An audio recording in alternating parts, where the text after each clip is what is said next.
قل إن كان آباؤكم وأبناؤكم وإخوانكم وأزواجكم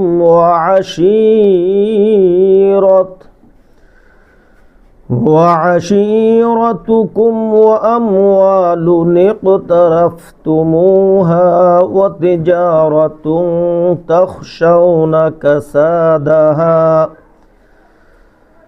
ومساكن ترضونها أحب إليكم من الله ورسوله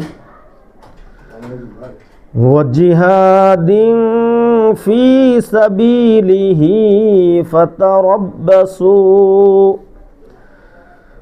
فتربصوا حتى يأتي الله بأمره والله لا يهدي القوم الفاسقين সদাকাল্লাহুল আযীম। শহীদি কাফেলা বাংলাদেশ জামাত ইসলামী টঙ্গী পূর্ব থানার ৫৬ নং ওয়ার্ড কর্তৃক আয়োজিত ইউনিট দায়িত্বশীল বৈঠকের সম্মানিত সভাপতি, ৫৬ নং ওয়ার্ডের সম্মানিত আমির বিএম সাইফুল্লাহ ভাই, উপস্থিত আছেন ৫৬ নং ওয়ার্ডের সম্মানিত সেক্রেটারি এবং মজলিসে শুরা কর্মপরিষদ রোকন এবং দায়িত্বশীল ভাইয়েরা, আসসালামু আলাইকুম রহমতুল্লাহ। আল্লাহ পাকের দরবারে শুকরিয়া আদায় করি যে আল্লাহ সুবহানাহু ওয়া তাআলা আমাদেরকে দিন কায়েমের আন্দোলনের সাথে সম্পৃক্ত রেখে বিভিন্ন ফরজার দায়িত্ব পালন করার তৌফিক দিয়েছেন। সেজন্য আল্লাহর দরবারে শুকরিয়া আদায় করি, আলহামদুলিল্লাহ। আল্লাহ পাকের বড় মেহেরবানি, আল্লাহ পাক রহমত করছেন, এজন্য আল্লাহ পাক আমাদেরকে দিন কায়েমের সাথে সম্পৃক্ত করছেন। এটা সবচেয়ে বড় দয়া, সবচেয়ে বড় অনুগ্রহ, এবং কি আমরা কোরআনের বৈঠকে আসতে পারছি, এটাও একটা আল্লাহ পাকের দয়া এবং অনুগ্রহের অংশ বিশেষ। সেজন্য আমরা মনের অন্তরের অন্তঃস্থল থেকে আবার শুকরিয়া আদায় করি, আলহামদুলিল্লাহ। মানুষ যা চায় তা হয় না, আল্লাহ যা চান তাই হয়। ওমা তাশাউনা ইল্লা আন ইয়াশা আল্লাহ, তোমরা যা চাও তা কখনো হওয়ার নয়, আমি যেটা চাই সেটাই হয়। সুতরাং আল্লাহ পাক আমাদেরকে সম্পৃক্ত রাখছেন এবং বৈঠকে আনছেন, এটা আল্লাহ পাকের দয়া। আর তেলাওয়াতকৃত আয়াতের কথার মধ্য থেকে ওই দয়ার কথাগুলি আসবে ইনশাআল্লাহ। আল্লাহ যেন আমাদেরকে এই দার্স থেকে কিছু শিখে আমাদের নাজাতের এবং হেদায়েতের উসিলা হয়, এবং এর থেকে কিছু শিক্ষা অর্জন করে আমরা যেন বাকি জিন্দিগি ইসলামী আন্দোলনের জন্য উৎসর্গ করতে পারি, এরকমভাবে শোনার এবং ধারণ করার তৌফিক দক আল্লাহ পাকের কাছে, সেই তৌফিক কামনা করি। শুরু করছি, অর্থরা শুরু করে আমি।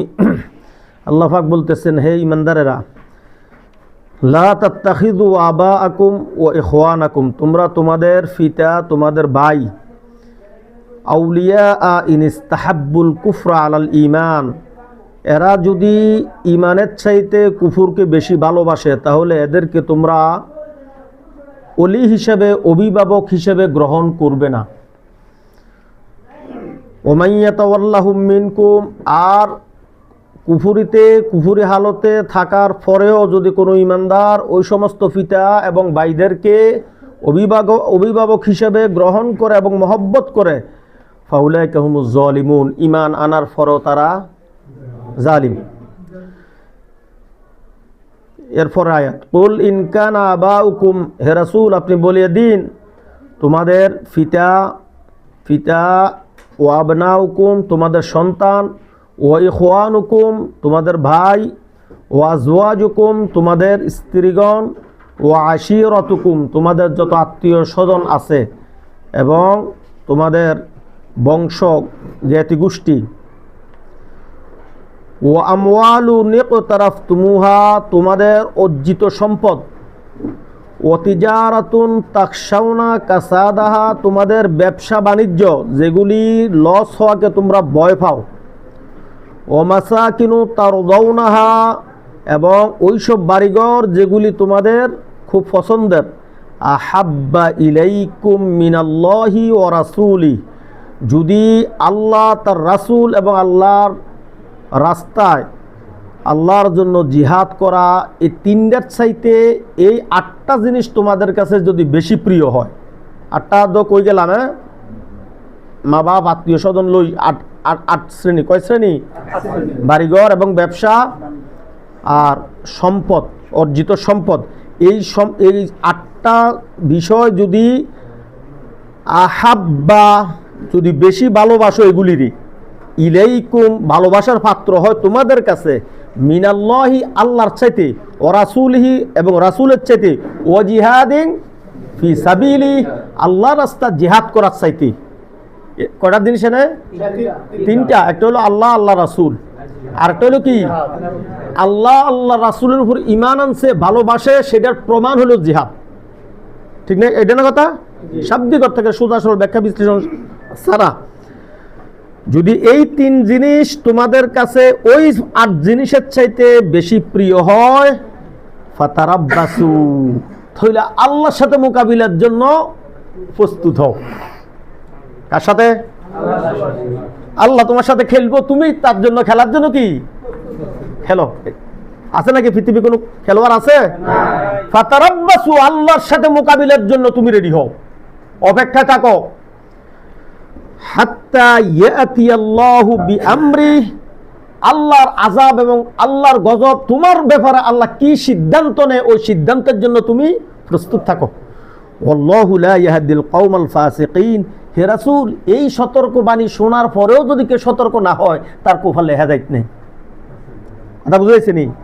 আপনি এইভাবে বলার পরেও আল্লাহ কইতেছে রি, ওরা মা বাপ আত্মীয় স্বজন সবগুলি উল্লেখ করে পরে বলতেছে কি লা ইয়াহদিল কওমাল ফাসিকিন, এইগুলি শোনার পরেও যদি কেউ সতর্ক না হয়, ওটা ফাসেক। ওটা কি? ফাসেক। আর ফাসেককে আল্লাহ পাক জান্নাতের রাস্তা, সঠিক পথ, সঠিক বুঝ, তাহলে বুঝের মালিক কে? হেদায়েতের মালিক কে? আল্লাহ। তাহলে এখানে হেদায়েতের সত্যটা নিচে কয়টা কাজের মধ্যে? হেদায়েতের সত্যটা একটা ধরে নেন, জিহাদ একটা ধরে নেন, শুধু একটা। আল্লাহ আল্লাহ রাসূলের উপর ঈমান আনলে সে জিহাদ করবে, আর ঈমানের দাবিতে সত্যবাদী হইলে সে জিহাদে আগ্রহী থাকবে। আর যদি জিহাদের ময়দানে না থাকে, তাহলে আল্লাহ আল্লাহ রাসূলের দাবি এটা তার কি? ভুয়া। ওটা কি? ভুয়া, ওটা মুনাফিকি। আর এগুলি করতে যদি না পারে, তাহলে সে কি?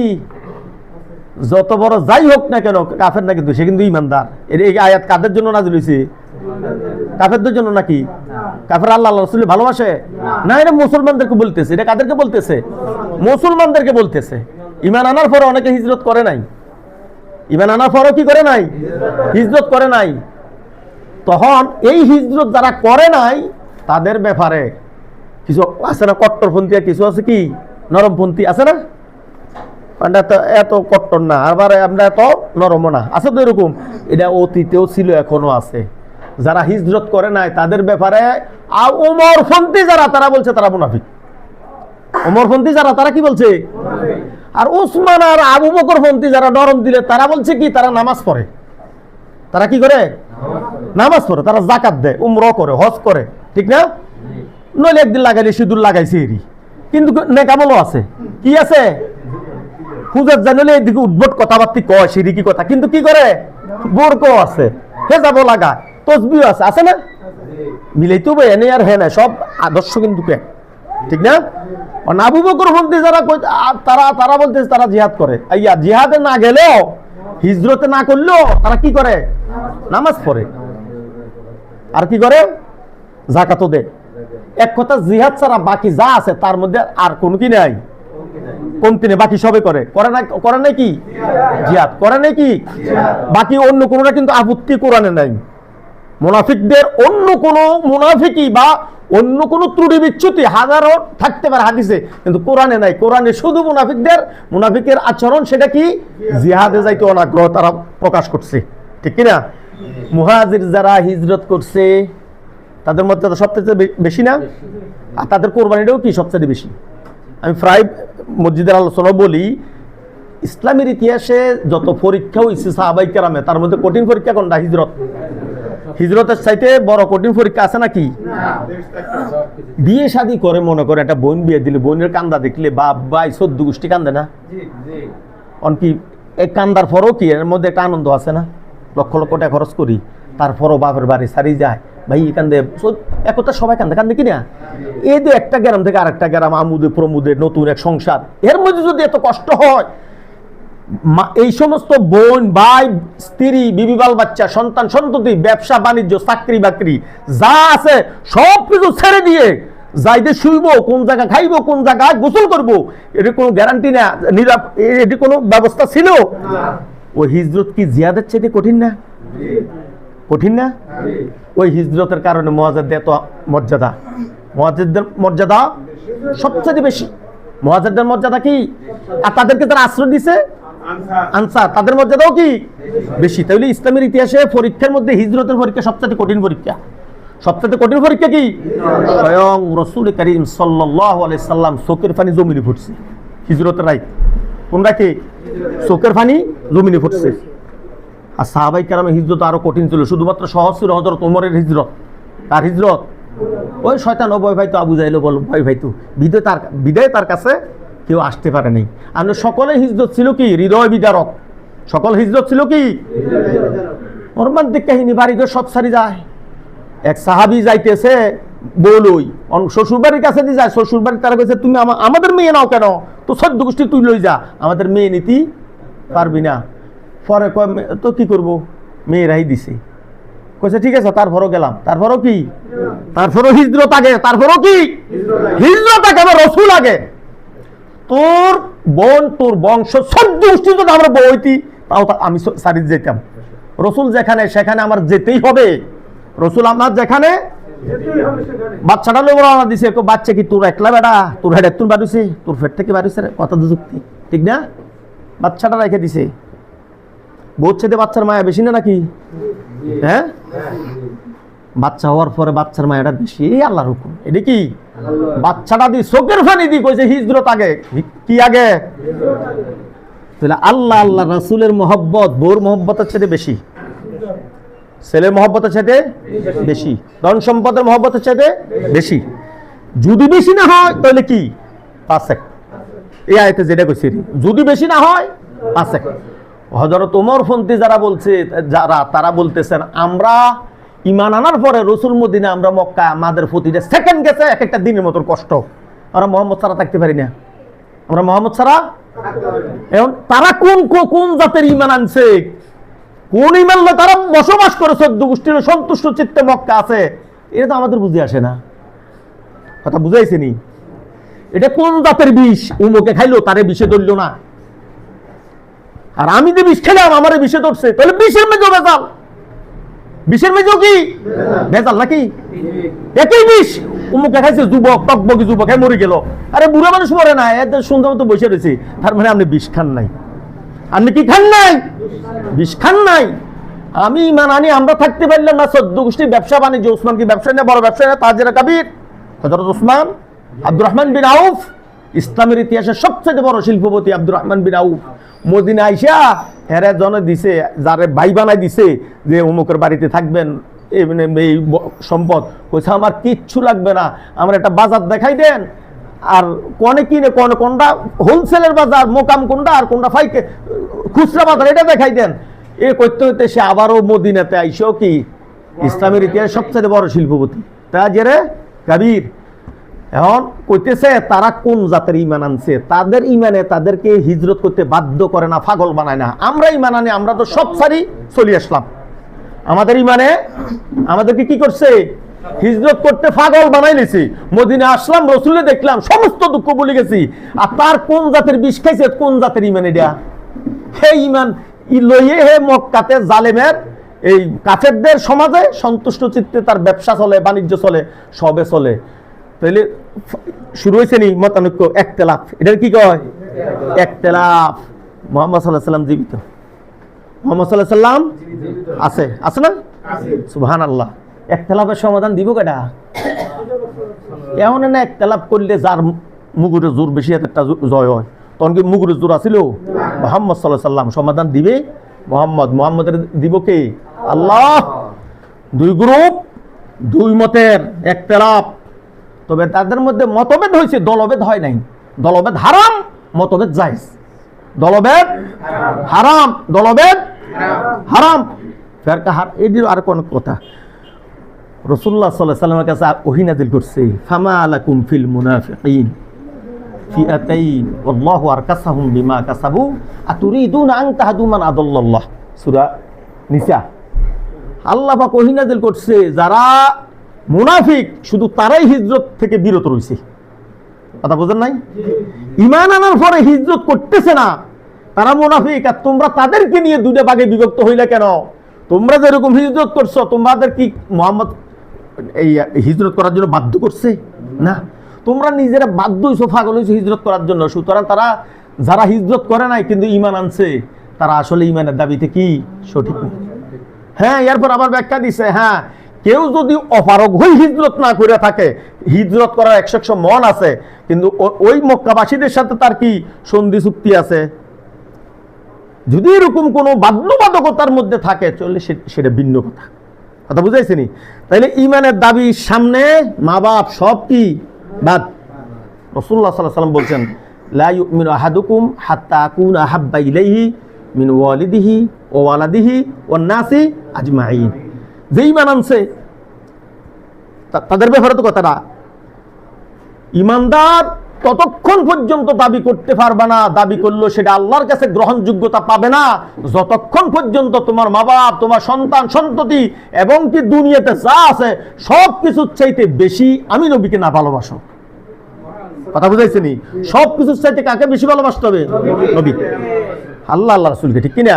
এটার প্রমাণ সাহাবাই কেরামের কাছে পাওয়া যায়। এটার প্রমাণ কার কাছে? সাহাবাই কেরাম। আর এই জন্য সাহাবাই কেরাম ছাড়া মানে যত ফতোয়া দেন ওই সমস্ত সব ওগুলো বেরুলেস, এটি কি হবে না, গ্রহণযোগ্যতা পাবে না। তো আল্লাহ পাক বলতেছেন, লা তাত্তাখিযু আবাকুম ওয়া ইখওয়ানাকুম আউলিয়া ইন ইসতাহাব্বুল কুফরা আলাল ঈমান। যদি তোমাদের কাছে তোমাদের মা বাপ এখনো কুফরিতে আছে, আর সেই মা বাপকে যদি মা বাপের মতো মহব্বত করো, ভালোবাসো, তাদেরকে ফলো করো, তাদের কমন তোমরা মানো, তাহলে তোমরাও কি ঈমান আনার পরেও তোমরা তাদেরই মতন। ঈমান আনার পরেও কি ফাউলাইকুম যালিমুন, যারা জালেম শুধু তাদেরই এটা কাজ। ঈমান মুখে থাকবে কিন্তু অন্তরে ঈমানটা ঢুকে নেই, ঠিক না? এটা আরো অনেক জায়গা আছে না, ওয়াইন জাহাদাকা লিতুশরিকা বি মা লাইসা লাকা বিইল ফালা তুতি'হুমা। তোমার মা হোক, তোমার বাপ হোক, তোমাকে যদি আল্লাহ রাসূল অবাধ্য হওয়ার জন্য কোনো হুকুম করে, সেটা মানা যাবে না, সেটা মানা যাবে না। ওয়াসাহিবহুমা ফিদ দুনিয়া মা'রুফা। তবে আচরণটা কি হবে? ভদ্রতার সাথে হবে। এদের সাথে আচরণটা কি হবে? ভদ্রতার সাথে হবে। আর কমেন্ট পেছে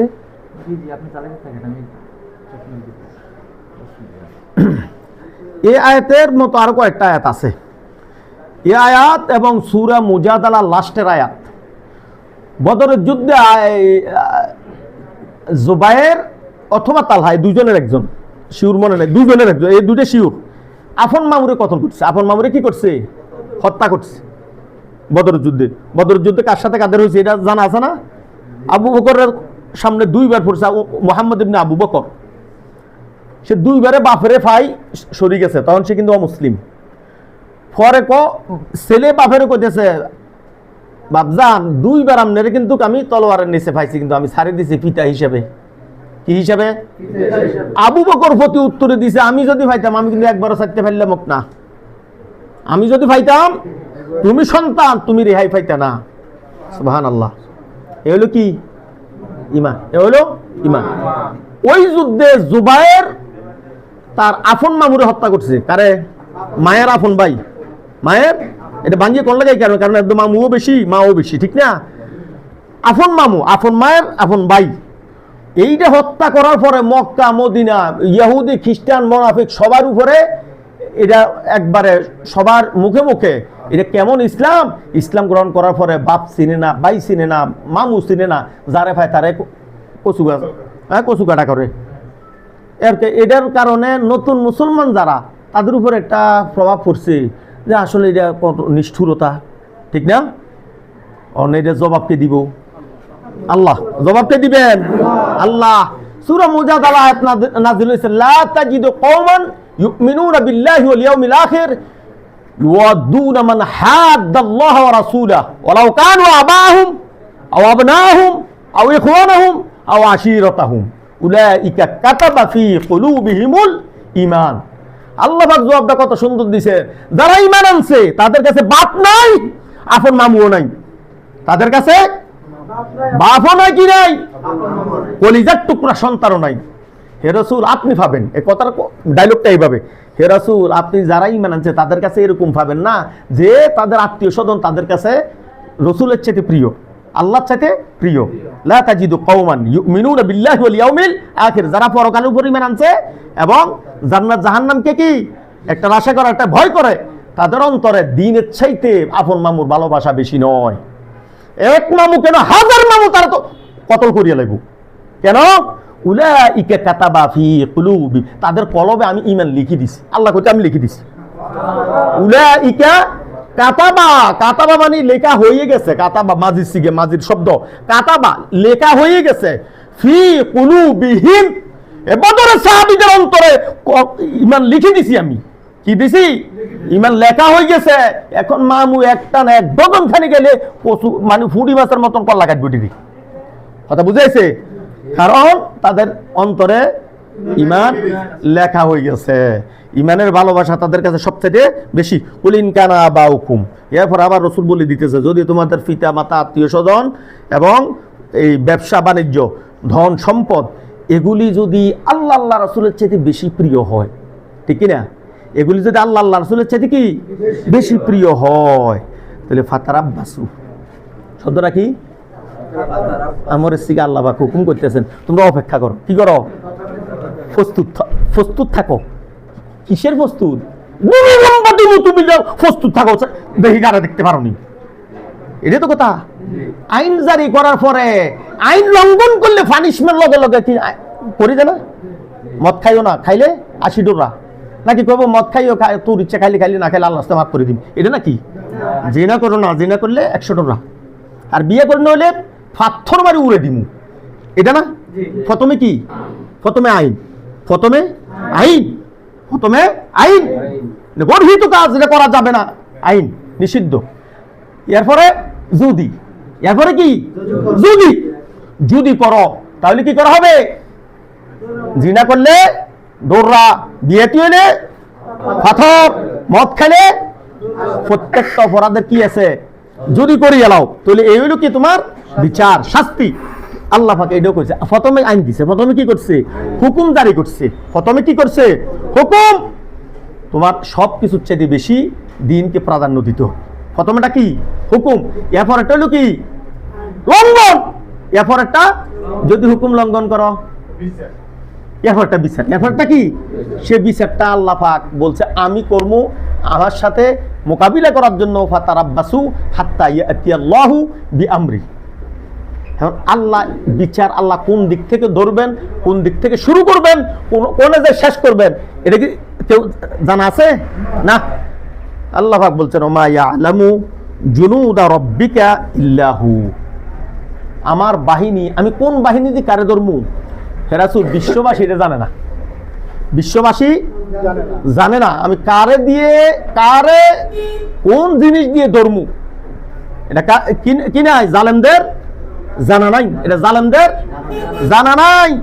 এবং কি নবীরা পর্যন্ত জানে না কোন নবীর উম্মতরে কোনটা দিয়ে ধরছি আমি। ফেরাউন কি জানতো তারা পানি দিয়ে ধরবো? মুসা আলাইহিস সালাম কি জানতেন? না, জানতেন না।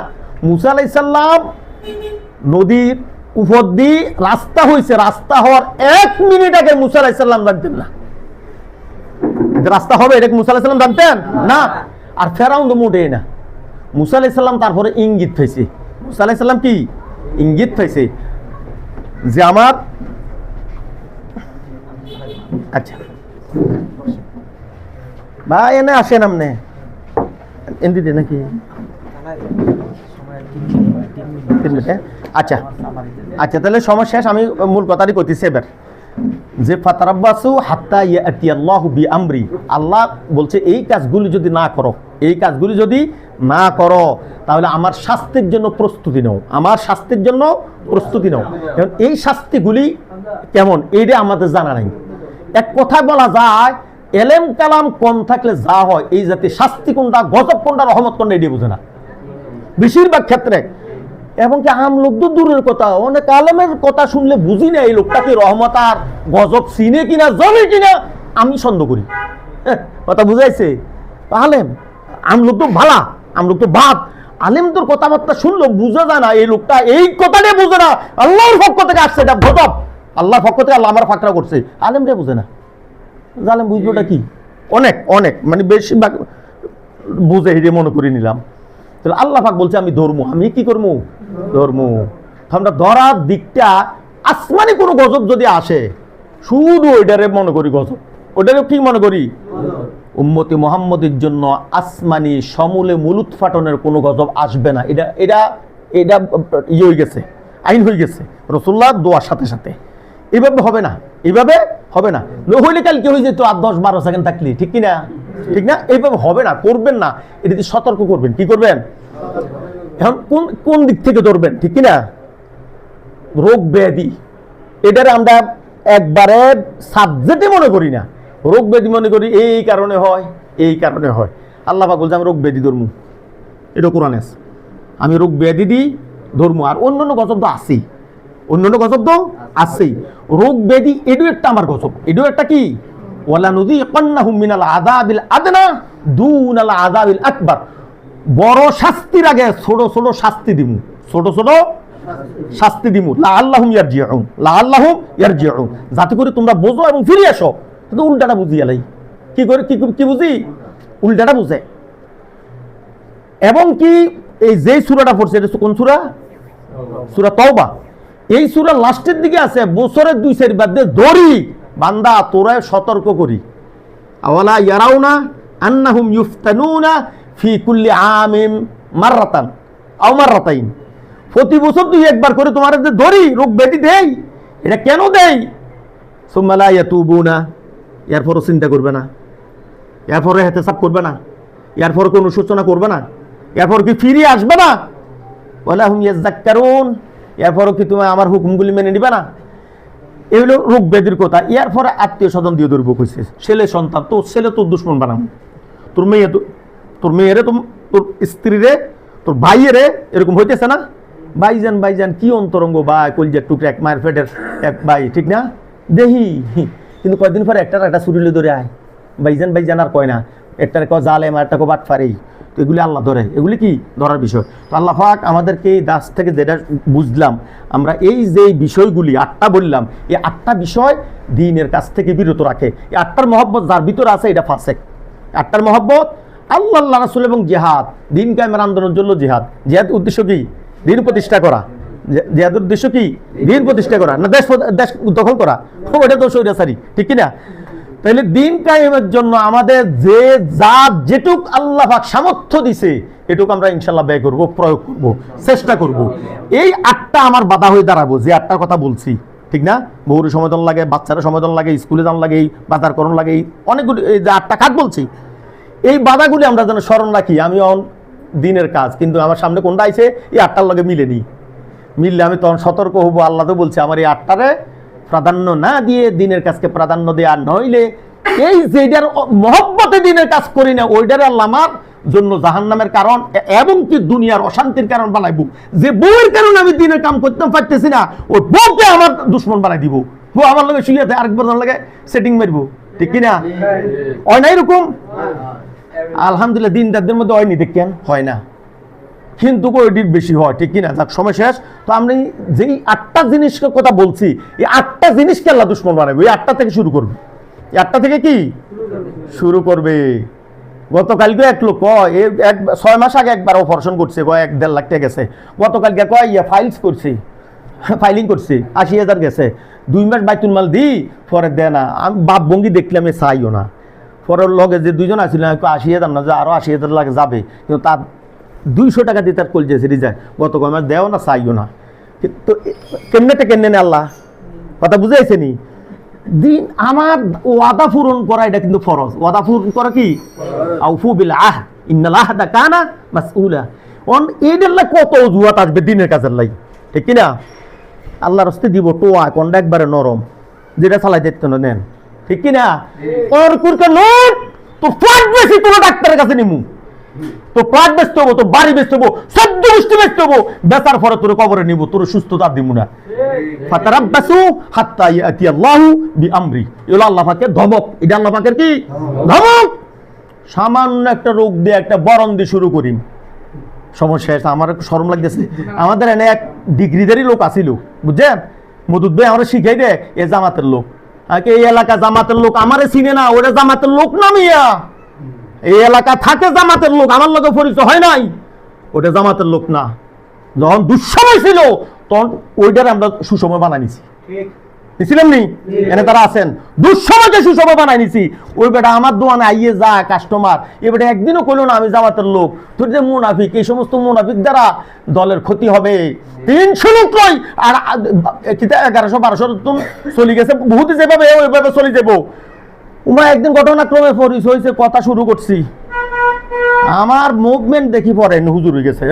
ঢাকা বিশ্ববিদ্যালয়ে মাস্টার ডিগ্রি, ঢাকা আলিয়ার থেকে কয়েক রকমের মসজিদ ইন্টারভিউ পাস করছে, তাকে অনেক কথা। এখানে ডিগ্রির জাল হগল জায়গা জারি লাভ নাই। যখন বইটার তুমি খারু একটু লড়াই দিয়ে উঠলাম, আন্ডা বাইর থাকতো। পরে একদিন দেখি বউবাজার সাইনবোর্ডের মধ্যে ছবি ওলা মালিক, কে আল্লাহ, এতে তার ডিগ্রি তো জাহান নামে নিব, ছবি ওটা তো হারাম, ঠিক কিনা? পরে ধরলাম ভাই আননি, বলে এই আনলে তো ছবি দেখলাম। ভাই আমি অন জেনে আছি, আমি এটার লোক মিল না দিলে প্রিন্সিপাল হতে পারি না। আলিয়া মাদ্রাসাত প্রিন্সিপাল হওয়ার জন্য এটা একটা বরণ উঠছে, এটা গুতাইতে গুতাইতে ক্যান্সার হয়েছে, এই ক্যান্সার তার কোন বরণ নিছে, প্রিন্সিপাল হতে পারে নাই। আল্লাহ মাফ করুক, ব্যস্ত নসিব করুক, আমরা এটা কামনা করি। কোন আশায়? প্রিন্সিপাল হওয়ার আশায় আমি ওলা মালিকে যোগ দিছি। প্রিন্সিপাল তো দূরের কথা, টাকা টাকা গেছে, শুধু বরণ। ইস্যু কি? কি বরণ? বরণ কত বরণ ফুটলাম বিয়ের আগে, হারা তো সময় শেষ। সুতরাং যে 8টার মহব্বতে দিন কায়েমের কাজে অবহেলা করবেন, ওই 8টা আল্লাহ আপনার জন্য বিষ বানাই দিব, বিষাক্ত করে দিব। ওই 8টা কাজের কারণে, ওই 8টা খাতের কারণে আমি যেন দিন কায়েমে ফিসাই না পড়ি। আল্লাহ আমাকে সহ সবাইকে তৌফিক দান করুক বলি আমি। মুজাহিদদের কাতারে প্রথম কাতারে আমাদের নামটা আল্লাহ উড়ে নেন।